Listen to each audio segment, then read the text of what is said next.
Hola, esto es una clase de lengua nivel 2, distancia, también útil para presencial, en la que voy a leer y comentar el tema 8, que es un tema que abarca muchísimo y he tenido que concentrar porque se acaba el curso y no queda tiempo apenas para ver todo esto y aún así me da pena no ver otras cosas. Quizá las grabe para algo de ampliación para quien lo quiera ver. También aviso que estos textos, estos apuntes que os proporciono en gran medida no son míos, sino basados en otros libros de texto, entre ellos los de Marea Verde, pero también de otros. Con esto quiero decir que lo estoy usando para fines puramente didácticos, no lucrativos, y no espero ningún tipo de problema en ello. Y además pues que a nadie se le ocurra copiarlo porque es de otras personas. Bueno, este tema va a hablar de literatura del primer tercio del siglo XX y la otra parte es de sintaxis que explico en otros vídeos. Entonces en esta sesión de hoy voy a intentar abarcar lo que pueda de literatura. Bueno, el contexto histórico-cultural de la literatura vanguardista, que es la que vamos a ver ahora mismo, es el siguiente. Tras la Primera Guerra Mundial, que duró del 1914 a 1918, y la Revolución Rusa, 1917, estos dos grandes hitos de la historia moderna, ¿no?, de la historia contemporánea, el mundo occidental vive un momento de prosperidad económica. Es lo que se conoce como los felices años 20, ¿no?, sobre todo para Estados Unidos. Pero en 1929 se da el crack bursátil, el famoso jueves negro, ¿no?, de la bolsa de Nueva York, y la crisis económica se generaliza y se retorna a una época conflictiva. Después de este enriquecimiento de Estados Unidos con la Primera Guerra Mundial, ¿no?, esta crisis económica de Estados Unidos salpica, digamos, a Europa de nuevo y se retorna a una época conflictiva, sobre todo por todas las penas, ¿no?, que se le impuso a Alemania de compensar los gastos de la Primera Guerra Mundial que no podía pagar apenas.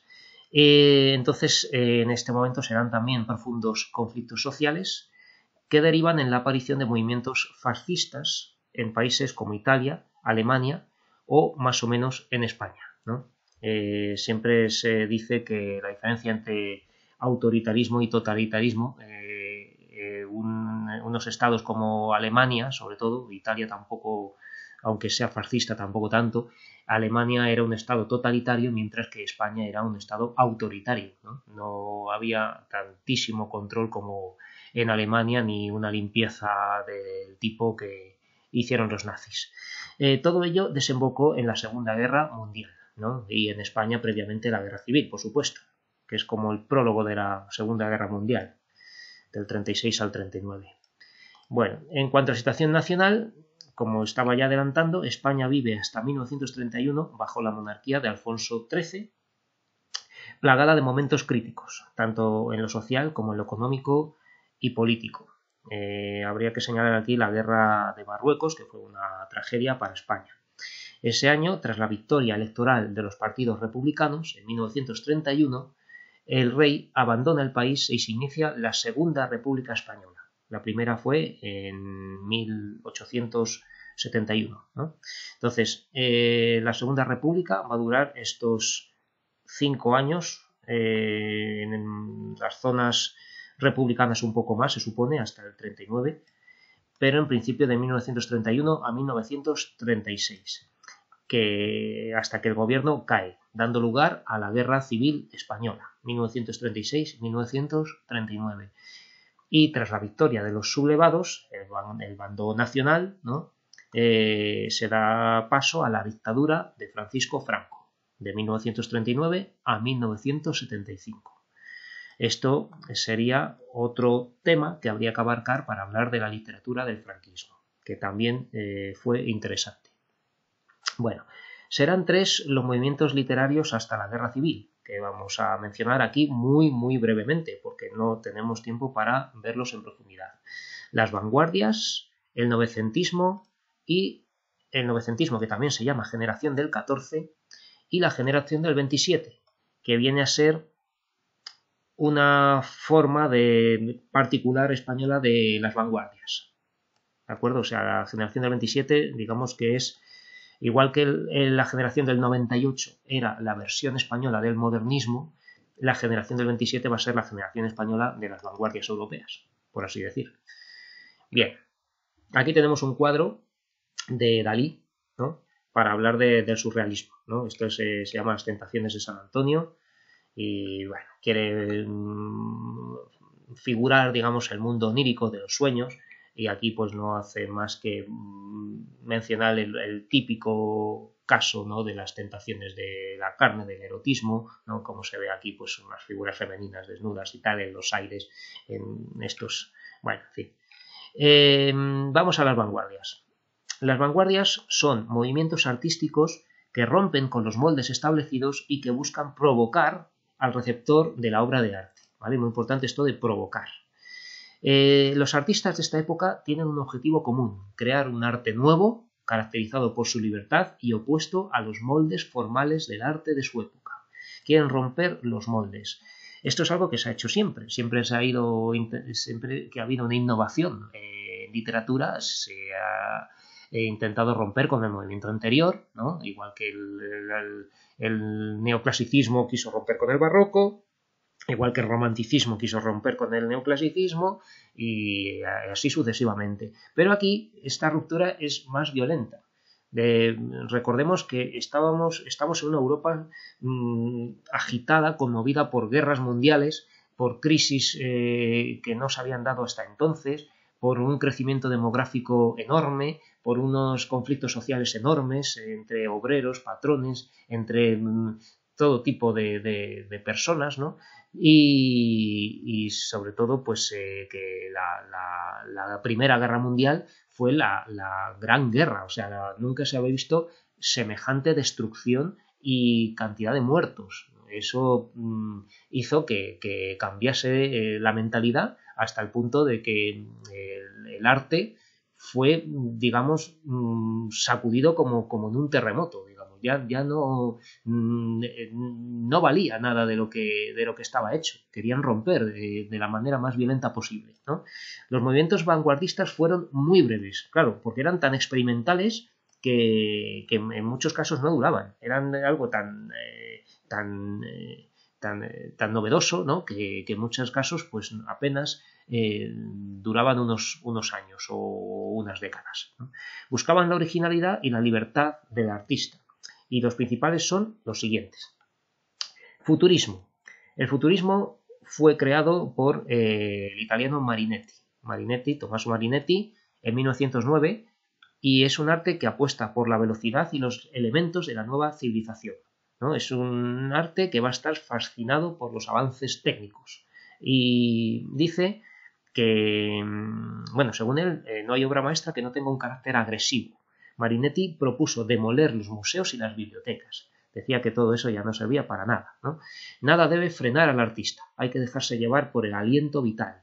Es algo tan impulsivo que supone que tiene que ser agresivo, ¿no? Se suprimen los signos de puntuación, la ordenación lineal y la adjetivación, ya que ralentiza la escritura. No les gustan los adjetivos. Tiene que ser todo rápido, violento, ¿no? Para Marinetti, un automóvil rugiente que parece correr como la metralla, ¿no? Pues tenemos muchos términos de guerra. Recordemos que estamos en las vanguardias. Las vanguardias es un término bélico, un término que tiene que ver con la guerra, ¿no? La vanguardia es lo que va adelante, lo que va a enfrentarse con el enemigo. Lo que va detrás es la retaguardia, ¿no? Pues estos son movimientos de vanguardia. Estaba Europa con la Primera Guerra Mundial, y entonces el arte pues se contagió, digamos, de términos cercanos a la guerra también, ¿no? Entonces dice Marinetti: un automóvil rugiente que parece correr como la metralla es más bello que la victoria de Samotracia, ¿no? Bueno, pues esto, la victoria de Samotracia, por cierto, es una famosa escultura griega, ¿no? Que fue un modelo, digamos, de imitación del arte clásico griego, ¿eh? Entonces, claro, esto es querer comparar un automóvil con un gran motor, ¿no? Con una escultura griega clásica, tan bella, tan conocida, ¿no? Pues era algo muy novedoso, ¿de acuerdo? Por si acaso, si queremos, vamos a buscarlo para que veáis alguna imagen de esta Victoria, ¿no? Aquí la tenemos, ¿de acuerdo? Que es una mujer con paños mojados, ¿no? Está rota, por desgracia, no tiene brazos ni cabeza, pero es esta figura, esta escultura tan arquetípica, tan famosa, ¿no? Recordemos que la Victoria se representaba con alas, de aquí viene luego el cristianismo a limitar los ángeles como seres alados, ¿no? Porque, claro, nunca se sabe cómo va a venir de rápido, de inesperadamente, ¿no? La victoria. Y pues eso para los griegos era algo con alas, que de pronto aparecía como desaparecía, ¿no? Bueno, esto en cuanto al futurismo. Expresionismo.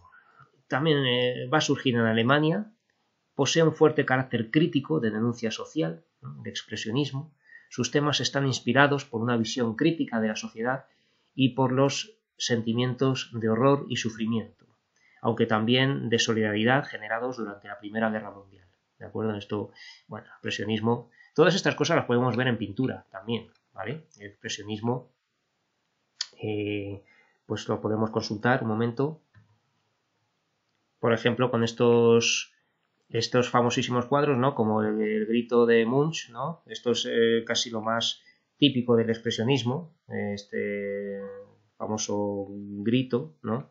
También, bueno, hay a veces cierta confusión entre impresionismo y expresionismo, pero prima pues esto de la expresión, ¿verdad? Algo que no que ya no es pintar como en la realidad, sino buscando este tipo de expresividad. El cubismo pretende representar simultáneamente diversos aspectos de una misma realidad, una imagen desde distintos puntos de vista, elementos externos e internos. El padre del cubismo es el malagueño Pablo Picasso, Pablo Ruiz Picasso, Pablo Picasso, ¿no? Ya sabemos cómo son los cuadros de Picasso, pues si acaso nos ponemos aquí, vamos a poner el cubismo, donde bueno, vemos cómo están las figuras descompuestas en figuras geométricas, ¿no? Y el famoso Guernica de Picasso, por ejemplo, o por ejemplo las señoritas de Aviñón, que aquí ahora mismo no se ve, sí, aquí está, ¿no? Pues esto es cubismo, ¿no? Donde, claro, se intenta descomponer la imagen como si fuera en fracciones o sectores que se están viendo desde distintos puntos, pero a la vez también, ¿no?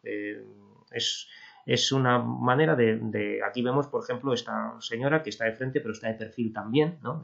O sea, que esto del cubismo es como descomponer la imagen y unirla en sus partes integrantes, de alguna manera. Entonces, los cubistas eliminan lo anecdótico, sus obras carecen de puntuación también, ¿no? Y la métrica es irregular. No les interesa mantener la métrica, por supuesto. El poema se convierte en una sucesión de anotaciones, de estados de ánimo, sin continuidad cronológica. Se funde lo presente, lo pasado y lo futuro. A este movimiento pertenecen los caligramas de Apollinaire, ¿no? que son poemas que forman figuras.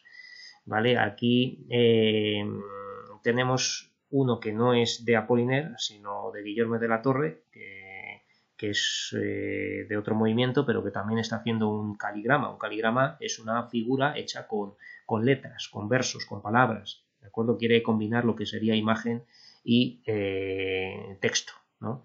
Vamos a buscar los de Apollinaire para que los veáis cómo son. Para que veáis algunas imágenes. ¿Veis? Por ejemplo, estas figuras las forma el poeta con palabras que además tampoco tienen signos de puntuación, no hay comas ni puntos, está hecho de una manera, pues eso, como si fuera a fragmentos, figuras, como la pintura cubista. O sea que esto es el cubismo en el que entran los caligramas de Apollinaire. El dadaísmo, este es quizá el movimiento vanguardista por antonomasia, ¿no? Aunque hay aquí muy poco, pero es bastante complejo. Nacido en las ideas de Tristan Tzara, es un movimiento destructor. La nota predominante en los dadaístas es el sentido del humor. El sentido del humor porque yo, desde mi punto de vista, cuando me han intentado vender alguna obra de arte dadaísta, he visto que hacen directamente el payaso. O sea, cuando sale uno al escenario a hacer algo tan novedoso que realmente ves a alguien que está nada más que llamando la atención y pues eso, siendo el centro de atención de un escenario, ¿no? No se toman nada en serio, ni siquiera el arte. Muchos dadaístas imitan el balbuceo propio del lenguaje infantil. Por eso se llama dada. O sea, el dadaísmo viene de una palabra inventada que es dada, que es lo que se supone que dicen los bebés cuando todavía no saben hablar. Da, ¿no? Entonces, dadaísmo, dicen, pues eso, el arte tiene que ser, pues eso, algo como el balbuceo de un lenguaje infantil. Eso es lo que quieren hacer, ¿no? Para escribir un poema, Tristan Tzara recomendaba: tomad un diario y unas tijeras. Cortad un trozo de artículo que tenga la extensión prevista para vuestro poema.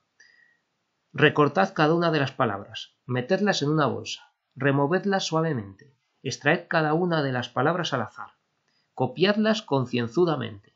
El poema se os aparecerá. Seréis un escritor infinitamente original y de una sensibilidad encantadora, aunque incomprendida por el vulgo, ¿no? Aquí un desprecio a la gente que intentamos entender el arte, ¿no? Vale, bueno, pues esto, claro, eso es algo muy novedoso, muy original, pero no deja de ser una payasada, el dadaísmo, ¿vale? Si alguien tiene algo bueno que decir del dadaísmo, puede contactar conmigo y me lo dice. Bueno, surrealismo. Surrealismo es un movimiento iniciado por André Breton. Los surrealistas explotan el mundo de los sueños. Claro, de aquí vienen pues todo esto de Freud y del inconsciente, que va a ser una manera de romper con la realidad también, una realidad que decepciona, ¿de acuerdo? Una realidad de la cual está la gente bastante cansada. El hombre, para expresarse en libertad, debe alejarse del control ejercido por la razón, evadirse de cualquier preocupación ética o moral. ¿De acuerdo? Eso es lo que está vendiendo, de lo que nos quiere convencer el surrealismo, que para expresarse en libertad debe alejarse del control ejercido por la razón, evadirse de cualquier preocupación ética o moral. Bueno, esto es muy original, pero no lo recomiendo, que alguien quiera evadirse de cualquier preocupación ética o moral, ¿no? Porque si alguien quiere liarse a bofetadas con todo el mundo, por ejemplo, eso, claro, es evadirse de cualquier preocupación ética o moral, o escribir un texto que, no sé, que trate de algo de ese tipo, o incluso, pues, no sé, que la libertad sea no usar la razón, es más bien un modo no sé, de ejercer una patología o, claro, porque uno puede ser muy dañino, incluso para uno mismo, no usando la razón. Pero bueno, esto es...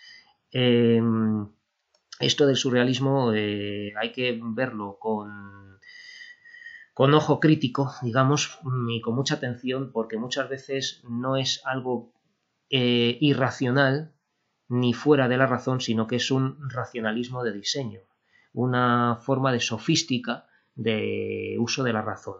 ¿De acuerdo? Es algo que está bastante enrevesado, bastante oculto de entender, pero no hay nada que no esté bajo el uso de la razón, en el arte, en la creación.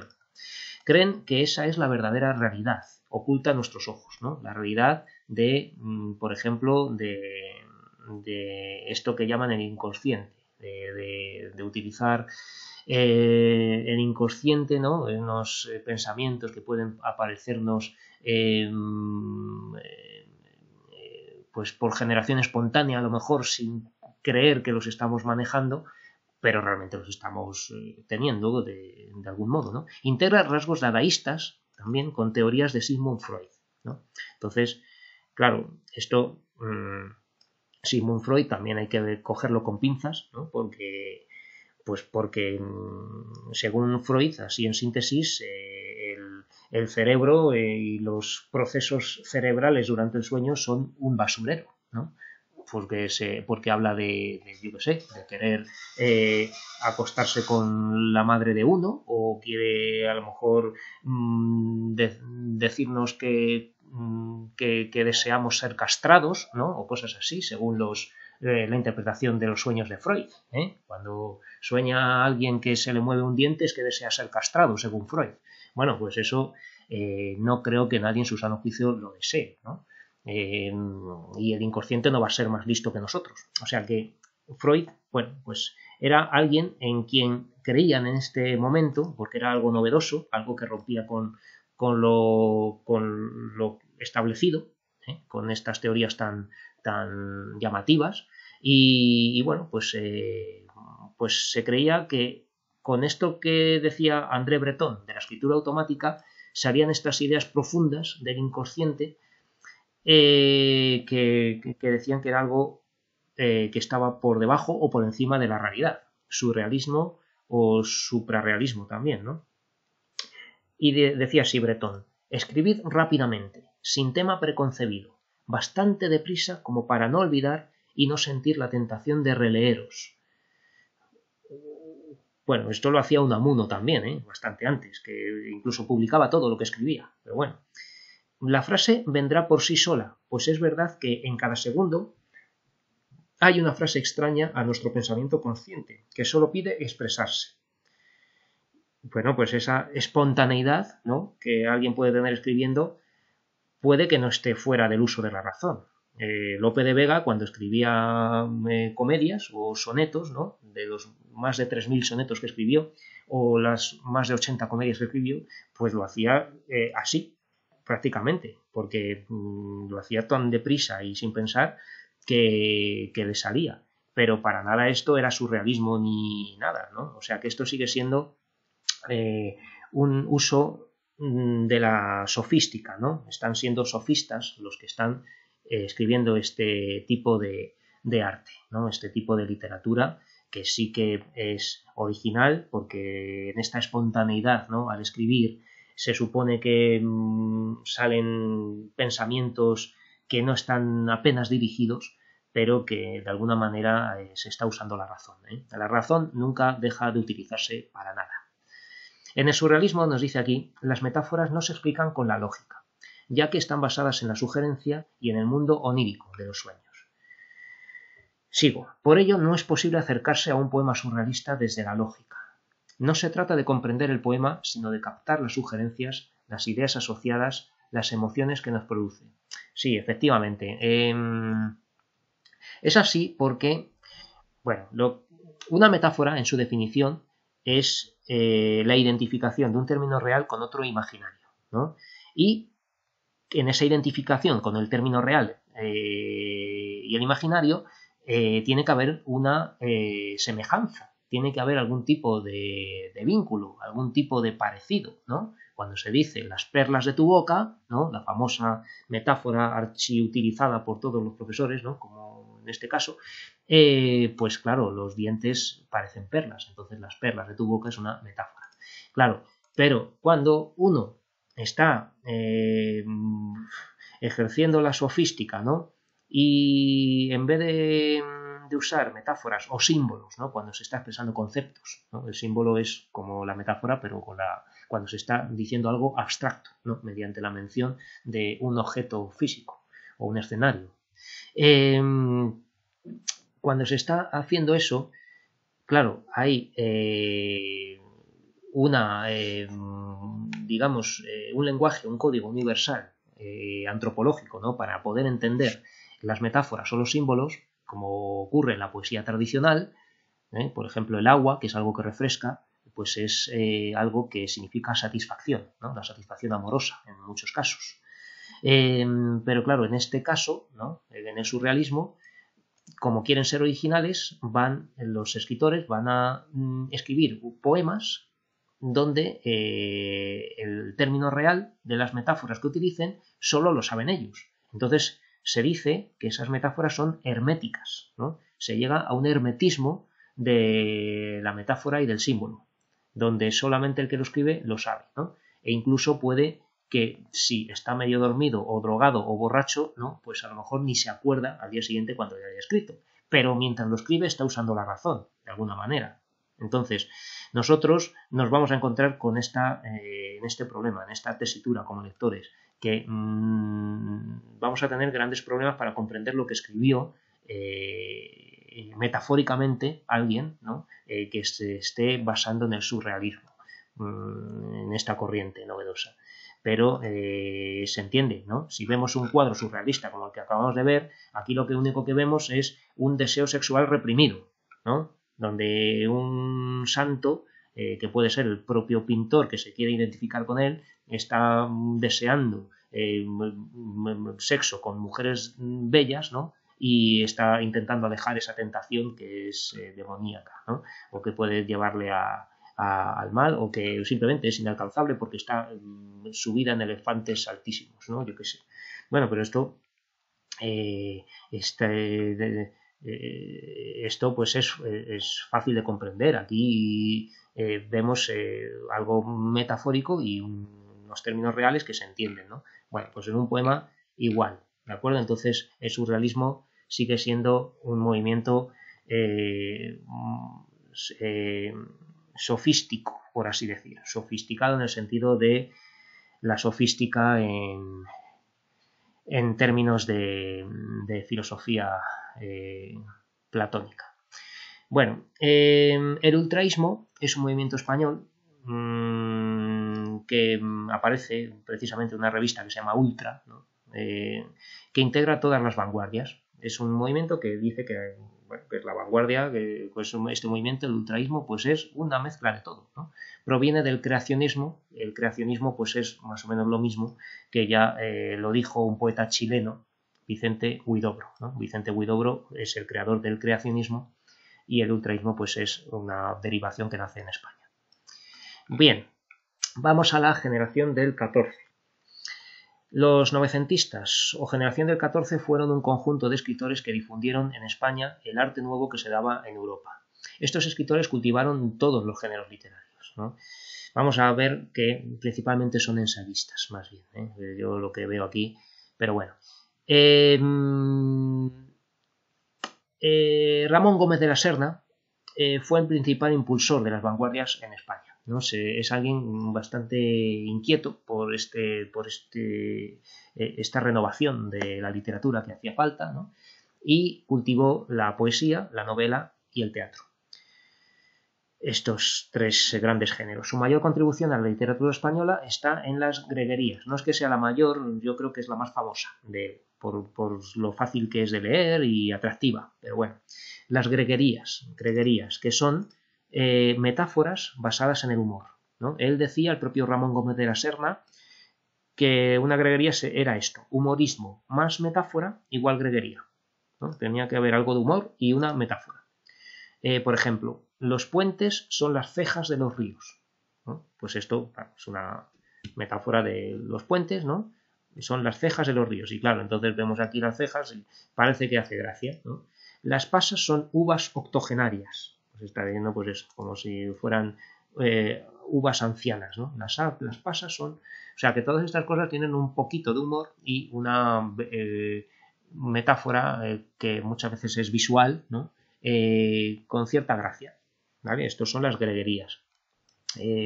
Podéis buscarlas vosotros, son atractivas de leer, son entretenidas. José Ortega y Gasset es un filósofo, ¿no? Y nos dice aquí que contribuyó al desarrollo del arte nuevo con su ensayo La deshumanización del arte, entre otros muchos que escribió también. Tuvo bastante influencia alemana, ¿no? De idealismo alemán, José Ortega y Gasset, y del krausismo, el regeneracionismo. Pero bueno, nos vamos a centrar en esta obra, La deshumanización del arte, donde defiende el arte puro. Dice que la realidad y los sentimientos deben quedar fuera del arte, porque dice que lo desvirtúan, ¿no? La realidad y los sentimientos. Claro, yo me pregunto también si el arte queda desligado de la realidad, qué es, para qué sirve, ¿no? En qué se basa. O sea, desde mi punto de vista no se puede separar la realidad del arte. El arte, de hecho, es un constructo, es algo estructural de la realidad. También nuestra realidad también está hecha de arte. El arte nos influye, condiciona y incluso afecta a la sociedad y la política, ¿no? O sea que el arte igualmente tiene que formar parte de la realidad. Y los sentimientos, ¿no? También deben quedar fuera del arte. Entonces, según Ortega y Gasset, todo el romanticismo no es arte, ¿no? Ya que trata principalmente de sentimientos. Pero bueno, se trataba de romper, de renovar, y esto pues era una idea original, ¿de acuerdo? Quedaos con la esencia de lo que dice, la deshumanización del arte, esto del arte puro, que es lo mismo que decía ya Juan Ramón Jiménez, ¿no? Cuando hacía la poesía pura. María Zambrano es una pensadora muy influyente de este periodo, ¿no? No nos vamos a meter, pero mencionarla, si os pido autores de la generación del 14. Ramón Pérez de Ayala y Gabriel Miró son novelistas, escribieron novelas que incluyeron rasgos vanguardistas, ¿no? De los que hemos visto. Y Juan Ramón Jiménez y Zenobia Camprubí, que ya mencionamos en el modernismo, participan desde la poesía de este movimiento intelectual escribiendo lo que Juan Ramón denomina poesía pura, ¿no? Una poesía desnuda, sin adornos, en consonancia con el movimiento intelectual que representa el novecentismo. Es decir, que cuando Juan Ramón Jiménez quería llamarse modernista, en el fondo se estaba adelantando un poco, estaba saliendo del molde del modernismo que había establecido Rubén Darío para entrar en esto que ya sería la deshumanización del arte, ¿no? O la generación del 14 o el novecentismo. Aquí tenemos un texto de un ejercicio que voy a hacer para contároslo, que es el siguiente. Aquí en un fragmento, ¿no? Esto es del libro de Marea Verde, no lo voy a ocultar, que menciona este párrafo, ¿no? Del libro La deshumanización del arte de Ortega y Gasset. Y dice así: aunque sea imposible un arte puro, no hay duda alguna de que cabe una tendencia a la purificación del arte. Está diciendo, aunque sea imposible un arte puro, ¿no? Está negando la posibilidad de que haya un arte puro tal como él lo entiende, ¿no? En esta pureza del arte, que esté totalmente desligado de la realidad y de los sentimientos y de todo lo que no sea presuntamente belleza, ¿no? No hay duda alguna de que cabe una tendencia a la purificación del arte, o sea que se puede aproximar a esta purificación. Esta tendencia llevará a una eliminación progresiva de los elementos humanos, demasiado humanos, que dominaban en la producción romántica y naturalista. Claro, y aquí yo os hago la pregunta de a qué filósofo alude con lo de elementos humanos demasiado humanos. Y nosotros que Friedrich Nietzsche, ¿no? Federico Nietzsche, ¿vale? Está hablando de este famoso libro Humano, demasiado humano, de Nietzsche, ¿vale? Entonces, quiere separarse un poco de la filosofía vitalista de Nietzsche, ¿no? Que bueno, que en eso habría que detenerse un largo rato para explicarlo. Que dominaban en la producción romántica y naturalista. Claro, Nietzsche tiene su auge sobre todo en 1880, ¿no? 1890, y es algo que va a afectar al romanticismo y también, por supuesto, a la novela naturalista, a la novela realista naturalista, ¿no? Y aquí está subrayado. Y en este proceso se llegará a un punto en que el contenido humano de la obra sea tan escaso que casi no se le vea. Sería un arte para artistas y no para la masa de los hombres. Será un arte de casta y no de mótico, ¿no? Entonces, esto parece ser que es lo que quiere, ¿no? Que el arte sea puro y coincida aquí con lo que decía Juan Ramón Jiménez de para quién debía ser el arte. Decía, a la minoría siempre, ¿no? Decía Juan Ramón Jiménez.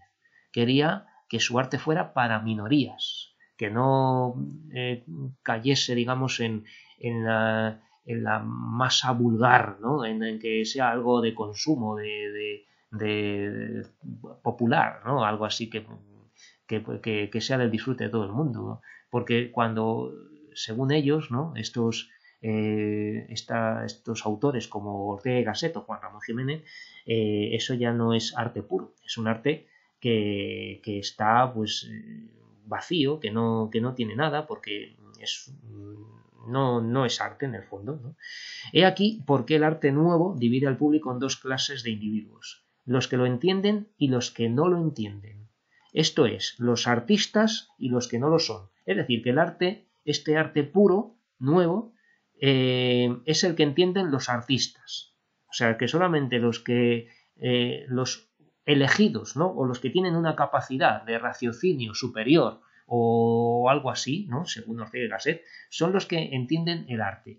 Y los que no entienden el arte, este arte nuevo, este arte puro, pues no lo merecen, no lo entienden, ¿no?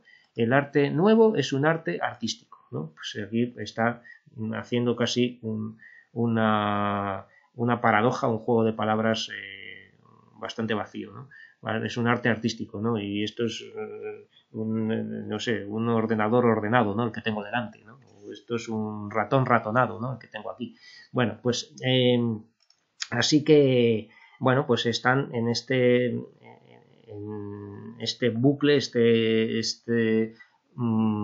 rizo mental, ¿no? Que están teniendo, dándole vueltas a lo que es el arte y diciendo que el arte tiene que estar vacío de toda idea, ¿no? Entonces yo me pregunto para qué sirve esto, pero bueno, está diciendo, aquí nos preguntan también, busca qué es demótico, ¿no? ¿Y qué sentido tiene el texto? Bueno, el demótico es la lengua egipcia escrita, ¿no? La escritura egipcia popular que era la que se utilizaba entre